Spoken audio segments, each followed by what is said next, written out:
Right, I'm delighted to be joined by Emile Heskey. You've had an incredible career, played all around the globe. I want to have a look into what you did in Australia. Can you tell me a little bit about that experience? Some of your favourite stories and memories there? Yeah, it came about by Robbie Fowler. To be honest with you, he played over there for a few years. I think he started off.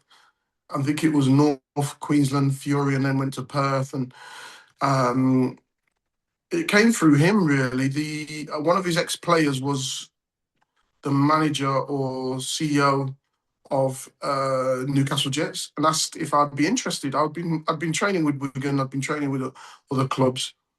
And I said, look, let's see what it's like, and let's tell them to send me an offer, blah blah blah. And this is how naive. I knew nothing about Australian football apart from following him and Dwight York. Played over there. He played at Sydney. So I thought, you know what, let's have a look. And then I knew Michael Bridges was. I came up through England ranks with Michael Bridges, and then he was out there, so I knew Michael Bridges anyway.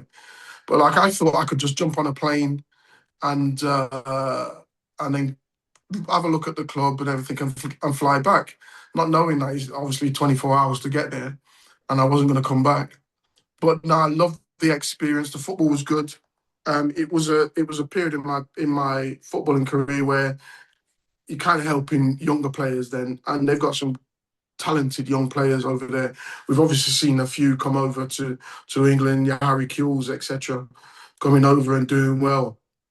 But they have a lot of good, very, very talented young lads in Australia. And it was good to see them, and it's funny enough, it's good to see them doing really well. Some of them players to go on and play for the national team, etc. 100%. I mean, it was great to see you go out there. You obviously did amazing things for England. Of course, I have to ask you about the 5-1 against Germany. Can you tell me about your memories of that game? Yeah, it's a game that gets brought up everywhere. The memories of the game is going into that game and knowing that it was going to be tough, knowing that they hadn't lost. I hadn't lost in 50 plus games at home. So that's a very long time. And then going 1-0 down. But we managed to get a grip of the game and scoring goals at crucial times, which kind of puts a dent in their in their aspirations of winning the game. I think just before half time we scored to go one ahead, go into half time one ahead, and then you come out from half time, you score again. You kind of know you've got them then. And obviously I scored the fifth to make it 5-1, which was fantastic. And wherever I go in the world, everyone knows exactly where they were at that time. I was recently at a game at Shrewsbury, and you get so many stories where someone had tickets for the game, and his brother's wedding was on that day, so he was like in an hour, and he was trying to get his family to okay that he didn't have to go to the wedding. I got another story of a guy who him and his dad went to go and watch it, abroad, and they went to go and watch it in a pub, and then when they when they went 1-0 up, he got that upset. He just stormed out and never watched the rest of the game. So everyone's got a wonderful story to tell.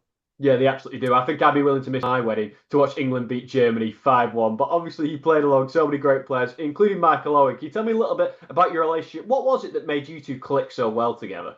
I think it's just opposites, isn't it? I think I'm a tall lad, can hold the ball up. Michael's short, really good at dribbling, and our strengths matched hand in hand. And it started at England under 18s, and it just went from strength to strength after that. We worked really well together in that, and it's an interesting story. We went to the Euros under 18s, and we played against France. Did really well together against France. I think we drew that game 1-1. The manager was Gerard Houllier, and then obviously when he comes to Liverpool, he wants to match me and Michael up again. But yeah, it just went hand in hand. I think we worked on it a little bit with England, and then just keep progressing and progressing. And when you're at club level together and you're doing things together at club level, it's only going to go strength to strength. You referenced the under 18s there. Was there an occasion where you had to save Michael Owen during one of the games? I don't think about save, but any teammate will probably do it, but there was I don't know if it was a naughty tackle by Michael in Italy, well, against Italy, sorry, and they all, like, as you do, they all surround you, and I was just in there just helping out. Absolutely. And while we're on this topic, can you tell me about the fixture against Turkey, I believe, where you and Wayne Rooney got into a bit of a squabble with the Turkish players in the tunnel? Yeah.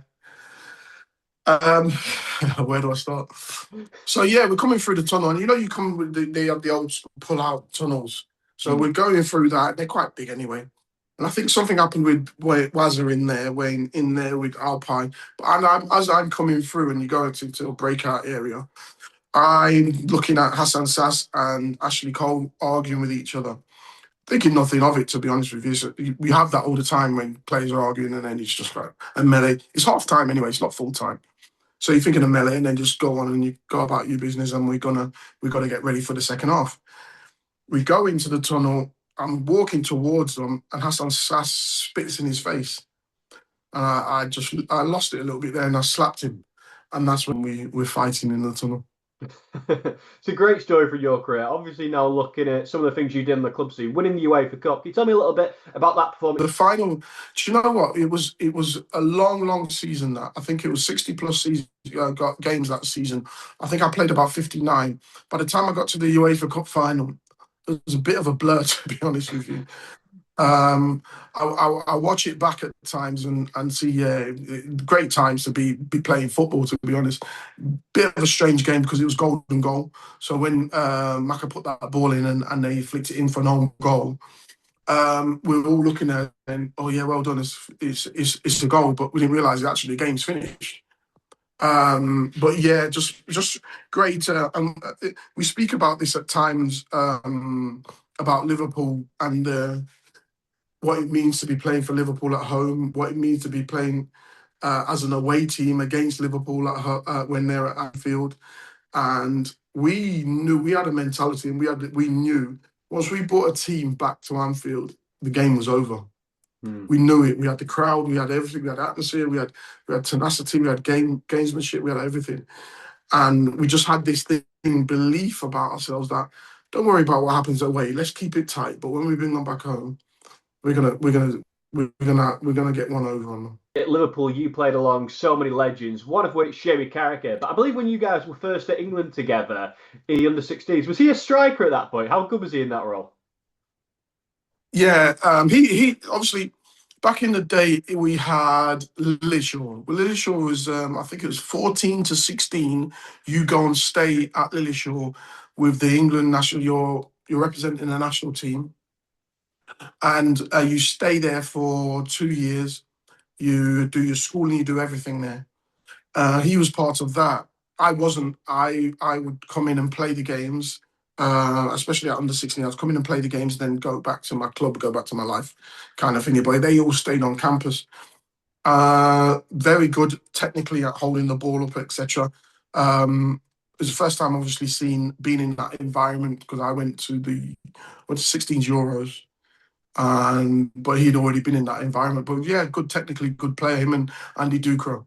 You did so many cool things, obviously winning up with Leicester on 2 occasions. Can you tell me about those wins? And also, I believe beforehand, you used to do some training in Tenerife. So, any memories of going to Tenerife? Yeah, it's an interesting one. So that was League Cup. We went to 97, 99, and 2000 League Cup finals. And I tell the story because you look at different clubs. So what it means to be at certain clubs and the expectations of clubs. So when the treble winning season, we never even got to embrace what we'd actually done until the season had finished. Whereas at Leicester, we've gone to the final, we've gone warm weather training in Tenerife without training. So we were it was kind of a togetherness, bringing the lads together, let us enjoy it, and one this last party blitz before we go and win the cup. And it worked, to be honest with you. We had a great camaraderie, we had a great bunch of lads, and we won trophies. To be honest with you, at Leicester. So to go to Wembley 4 times in 5 years Yeah, 4 times in 5 years. Exceptional from the manager Martin O'Neill. And while we're on the topic of Martin O'Neill, can you tell me what happened between you guys in the Fulham game? I don't think much happened, to be honest with you. I know Steve Sidwell says it well. So I'd come on as sub, and Martin was having to go at the forwards, but I'd only been on 10 minutes. I think about 10 minutes I'd been on. So he was having to go at the forwards, and then he had to go at, but he didn't have to go at the forwards in the sense of you blah blah blah. He kind of had to go at me because he said if I could get a hold of the ball, I'd be playing. I said, well, which ball are you talking about? Which one? Because there's only 2 balls that I've had into me in that 10 minutes. One I got hold of, and the other one just flew past me. I couldn't get near it. So we were just having an argument about that, to be honest. We've referenced some of the players you played with. You've obviously played against some greats of the sport as well. I think Ronaldo R9 is the best you've ever played against. Can you tell me a little bit about why he was so special? Why he was so special? He had the ability to do whatever he wanted with the ball whenever he wanted to do it. At any age, if you look at some of the stuff that he does, and we talk about entertainment again, is football an entertainment sport anymore? Is it just winning? When we grew up, it was all about entertainment. We had, if you go back, George Best, Ryan Giggs, players like this. John Barnes is my idol. I love Romario. Players like that, they entertain. They get on the ball. They want to take players on. They want to get you off your seat and cheering and going ooh and ah and he was that player. To be able to run with the ball the way that he was able to run with the ball, no one could catch him. Dribble, take players on, do step overs, do crazy tricks while doing that. It's what we loved about him. And to actually play on the football pitch against him was great. Yeah, I can imagine it was absolutely fantastic. You referenced how good he was running with the ball, and I believe it was against Manchester United where you were able just to effortlessly knock it past Jaap Stam. Can you tell me about That was my game. I was a runner with the ball when I was younger. So that was everything I wanted to do. I just wanted to run past you, knock it past you. Try and first and foremost see how test your pace at first, and then see what I could. If I can't get past you that way, then challenge myself to do it any other way.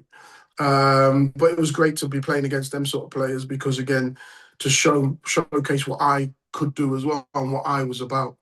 And I remember at Old Trafford just knocking it past him, running, and then you start to gain respect from players, don't you? Like, okay, he can do that. Okay, look, well, let me just drop off a little bit and give him a little bit more room, and then that's when you can figure out what else you can do. Absolutely. And I believe it was against Arsenal where you had an injury and then within I think 30 seconds recovered and scored a pretty fantastic goal. Yeah, came off the pitch and far side, and there was a big thing hoo-ha about that. But I was waved back on. But when I was waved back on, it was literally the ball came to me straight away. So I just ran with it, dribbled with it, and there was this big thing. Arsene Wenger at the time had said, "Show him on his left, show him on his left." So they showed me on my left, but it didn't bother me, to be honest with you. If I have to swing my left eye, I'll swing my left eye. It's not a problem. And they showed me on my left, hit it, it went in. It was a crazy goal for you, one of your best in your career. Now, before I let you go, Emile, I just want to quickly ask you about the World Cup. What do you make of England's chances? And do you think there's any standout players that can particularly be in line to get England the win in this? Well, when you say standout players, you can't look any further than Harry Kane when you're talking goals. When you're talking goals, he knows how to do it. He's had another phenomenal season in Germany, and that is where you pin your hopes on, isn't it? Chances. We will always say there's an expectation, isn't there, of getting into the finals and winning. But it's going to be very difficult, especially when you're going into North America, where the humidity, the heat, the humidity, everything surrounding football is going to be tough for us. but there is an expectation to get at least semi-finals.